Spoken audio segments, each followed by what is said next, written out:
Yes, indeed. You're right here with me, live on KEXP 90.3 FM Seattle, KEXP.org, here in the live room. It's the afternoon show. My name is Larry Mizell Jr., and I'm so happy. One of my favorite new groups dropped one of the best debuts of the year is here in the studio. You've been hearing them on the show. You can hear them live right now. I'm talking about Say, She. How y'all doing? Great. Thank you so much for having us. That's a lovely intro. Thank you. I tried my best. Well, thank y'all for being here. Oh, we're so excited. And y'all came deep. Got a squad. Sure did. Oh, yeah. I That's love how we it. roll. That's what's up. Right on. Well, let's get into it. Cool.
Oh yeah.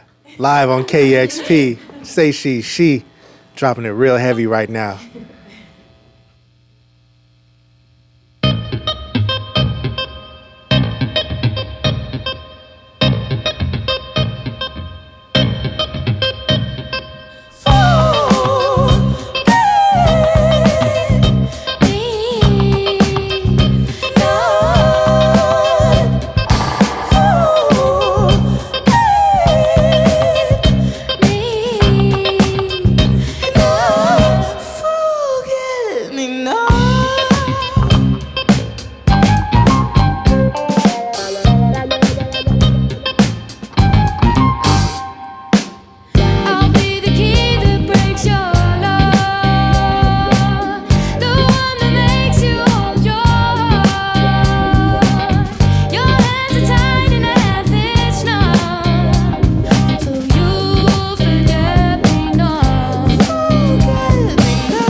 Say she, live on KEXP, blowing it down right now. Thank y'all again for being here.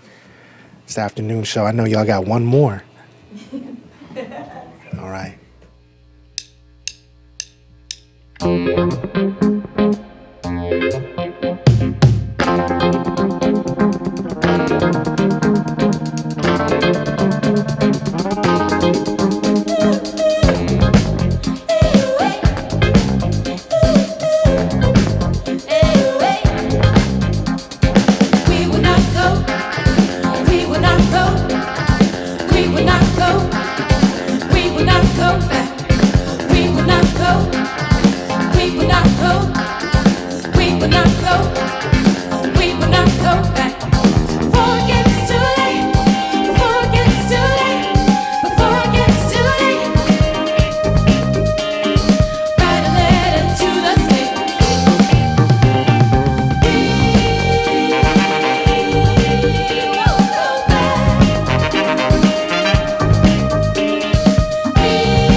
Brooklyn's own Say She, live at KEXP.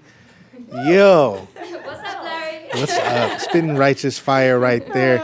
You just heard Fortune Teller, Blow My Mind, and Forget Me Not, all from their fantastic debut album, Prism, just dropped in September. And that non-album single y'all dropped back in August, Norma. I want to talk to you more about that song. But first, I wonder if you would just tell us about the threads that brought all of y'all together. I know you're all vets of different projects and everything, some of which I've absolutely followed. If you just talk about what brought y'all together in the community that helped bring this record forth. Do you know what? That's the music scene in New York. Yeah.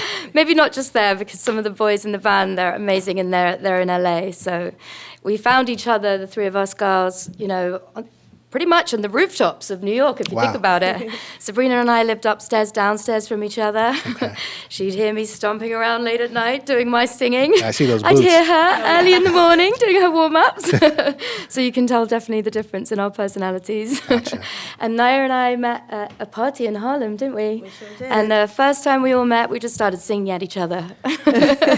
We were inspired by a friend's show in Harlem, and we just went up to the rooftop afterwards, pop a few bubbles, and next thing you know, we're all like, oh, you're a singer too? And we're harmonizing on the roof. And then it was a tale of friendship for years before we started the project. We've all been backing singers in other people's things and being part of other people's projects and immersing ourselves in New York. That's kind of how you do, You're trading things and you're trying to make it work and doing your weird day jobs and your side hustles, as they call it. Never have I lived anywhere in the world where a hustler is actually a compliment. Right. A comment you would be flattered by. But you're just running around. And then one day we were like tired of doing that. And we were like, let's just start a band together.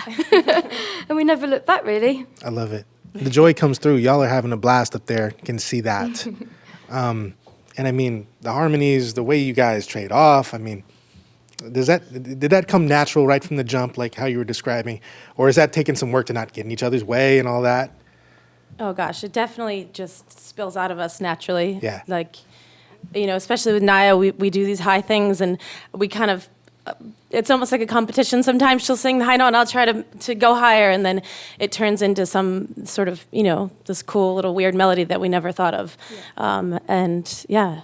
It really just... It just feed off each other, all of us do. It's like so easy to write a song with our band, our beautiful band. Every single one of these musicians we write with.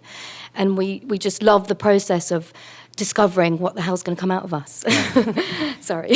I love it. But, it's just a special thing. And the way that the girls' voices blend, sometimes when we're looking back on a recording, you can't even tell. They can't even tell. Right. Which one am I? Hang on a minute. Oh, I thought it was me, but it's you. It was instructive being able to see y'all doing your parts, because I've been listening to that record so much, and I kind of was wondering that myself. Nice to put faces to the voices. Yeah, for sure.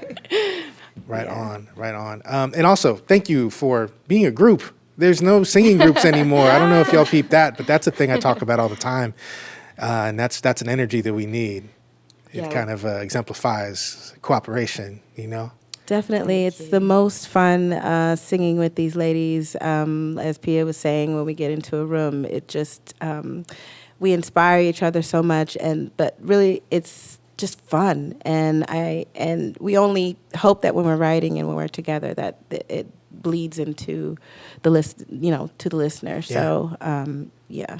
For sure. And is it right, Naya and Sabrina, you guys were in 79.5? Piya and Naya.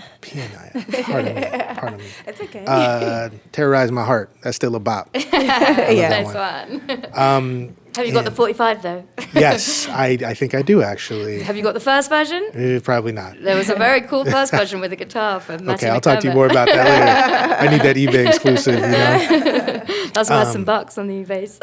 And I know that she worked on this record with L. Michaels, right? The L. Michaels Affair? No, actually. We self-produced this record, Prism, and we've all worked with L. Michaels Affair in different ways.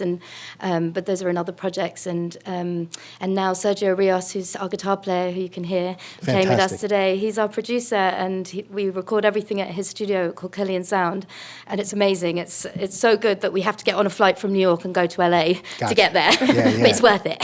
Understood. Sergio, fantastic work. You were over there shredding, bro. I see you. Let's see. Let's talk about Norma. I thought that was fantastic that y'all dropped that before the record came out. It felt like we've got to put this out, with the overturning of Roe v. Wade. Yes. And just the environment we have in the States. It seemed like we are going back in so many ways, and so many of us are trying to fight tooth and nail however we can. It feels like a spiritual war in a lot of ways. So that song coming out is really important. I'm just what was it that moved y'all? Well, we were in LA at the time. I believe it was May, and we were having a bunch of songwriting sessions with our lovely band here. And every day we would come in to write a song. And on this particular day, it had just been leaked that there was a possibility that Roe v. Wade was going to be overturned. Yeah. And we just could not, honestly, we couldn't believe what we were hearing and reading, and where we were as a country. Like, how is this even possible? We felt like we'd come so far, but it was a reminder that actually we hadn't, and so we honestly couldn't write anything else but NORMA on that particular day. Yeah. And we just poured our hearts out. We poured the anger, the frustration, out into that writing session, and we thought, well, this is our platform, and let us use our voices to take a stand and to inspire others to take a stand and to fight back and to write a letter to the state. So that's how NORMA came about. I appreciate that it's righteous protest you can dance to. That's old school, you know? Yes, we like to protest with our dance. That's what does it, getting people activated out of love. That's a beautiful thing. Thank you for doing that. Also, everybody out there, look up plancpills.org, I believe it is. There's still options out there, just saying. You guys have been touring for a minute now, right?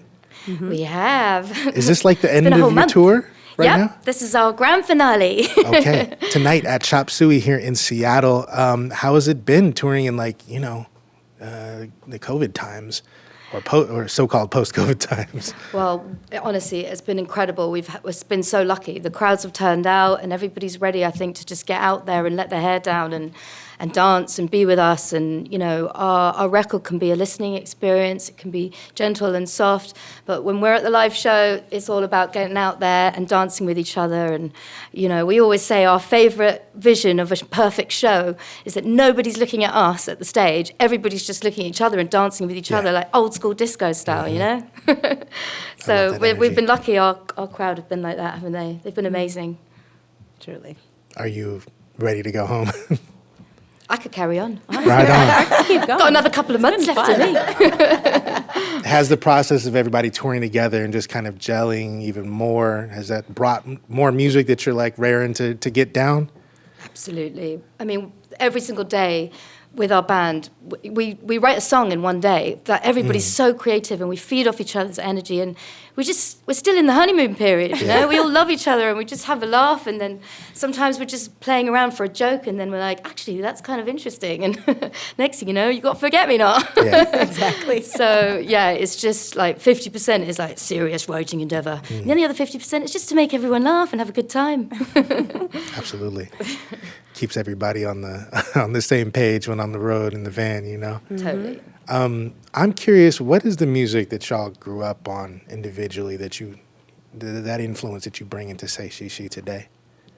So different, so many different things. And, I grew up with listening to a lot of Bollywood, the old tapes. My dad had corner shops, we call them in England, bodegas in New York. And, typical Indian family, yes, we did have corner shops. And he had the mixtapes there, and I would always be pinching them and sticking them in and rewinding them and probably ruining them and putting them back on the shelf to sell. But, all of the old, everything from Jaydev in the 1950s, classical stuff from Lata Mangeshkar and Asha Bhosle. But then again, you're also growing up in London as a teenager and you want to listen to drum and bass and UK garage, and you're trying to get your voice to imitate the, high frequency speed up sounds naturally. Right. And you two have had such a rich history and different types of choral music as well. Oh, yeah, totally. My mom is a music head, and she always used to play her oldies. So Minnie Riperton was my favorite, along with Stevie Wonder and Tina Marie and all those amazing artists. And then also 90s R&B definitely was my thing. I guess in my household we had a lot of Talking Heads on, Nice. Tom Tom Club, but all the ones that Naya mentioned, of course, my family loved, and Sade, Rotary Connection. Yeah. Oh, yeah. Just love. just did a whole show on Charles Stepney a couple of weeks ago talking about Rotary Connection and wow, MIDI and all that. nice. So cool. They were just so free. Yeah. I think also, like, you know, people are like, oh, what genre is your band? And you're like, well, maybe none of it, maybe all of it, maybe some of it. And we're all three from different backgrounds, different life experiences, but lots of shared as well. Yeah. You know, it's inevitable when you're women of a certain age. Yeah. We've all been through so many things in our life, breakups and, you know, just family events and global events, political climates changing through our lifetime, watching the pendulum swing and the fear that comes with that, and race issues, so many things that we've all dealt with. But when we get into the studio, it's just, there's a freedom for us to express. And Naya, you always say it's such a safe space, isn't it? Like, to just be ourselves. Yeah. Mm-hmm. And we hope that that sort of comes across in the music. There's a little bit of everything, and maybe that makes it more accessible for everyone, you know? I think it very much does. That freedom, that being free, comes through in your music a lot. So I really appreciate that. And when you talk about genre, that's it all day. And it reminds me of those incredible groups like Rotary Connection, or just a million. I think of like Mandrill. There are tons of bands that we do everything and we kill it. But it's not about the genre; it's about the message, and it's about the energy and the vibration behind it. So thank you for keeping that alive, and thank you for being here today, everybody. Really appreciate y'all for real.